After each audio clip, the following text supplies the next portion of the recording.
ஆப்பு பார்த்தீங்களா? பழங்களும் பயன்களும் இந்த ஆப்பை பற்றி ஃப்ரூட்ஸு அதோடைய பயன்கள் பற்றி இதில் வந்து நிறையா இருக்கும். ஆப்பு வந்து ஒரு ஆப்பிள் எடுத்திங்கன்னா ஆப்பிளை பற்றி ஃபுல்லாக இருக்கும். இது இப்படி தான் இருக்கும். அடுத்து ஒவ்வொரு ஆரஞ்சு, சாத்துக்குடி அப்படின்னு உள்ளே போனீங்கன்னா அதை பற்றி ஃபுல் டீட்டெயில் நீங்கள் பார்த்துக்கலாம்.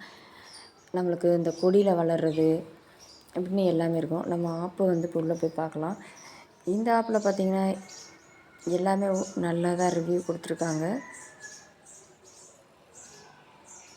4.5 ரேட்டிங்ஸ் ரிவ்யூ இருக்குது. டவுன்லோட் பார்த்திங்கன்னா 1K இருக்குது. இதை உள்ளே போய் பார்த்தோம்னா நித்ரா அவங்களுடைய ஆப் தான். இந்த ஆப்பு பார்த்திங்கன்னா பழங்கள்லாம் இருக்குது. அடுத்து கொடி வகை பழங்கள்லாம் இருக்குது. கடினமாக இருக்கும்ல அந்த தோல் உள்ளது, அதுக்கடுத்து கொஞ்சம் சதைப்பற்றுள்ளது அப்படின்ட்டுருக்கு. நான் இப்போ வந்து இந்த இந்த சதைப்பற்றுள்ளதை இந்த ப்ளூ கலர் இருக்குது அதை டச் பண்ணுறேன். ஆப்பிள் எடுத்துக்கலாம்.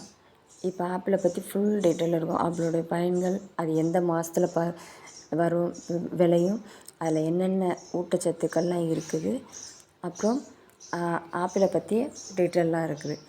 சரிங்களா? இதை நம்ம யார்கிட்டையும் ஷேர் பண்ணாலும் இந்த இருக்குது ஷேருன்னு ஆப்ஷன் இருக்குது. இதை வந்து நம்ம ஷேர் பண்ணிக்கலாம்.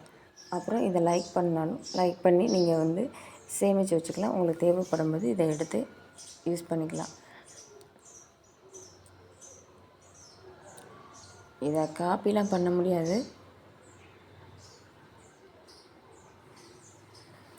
இது தேவைப்படுறவங்க இந்த ஆப்பை வந்து எடுத்து வச்சுக்கோங்க. பழங்களும் நன்மைகளும், பழங்களும் பலன்களும்.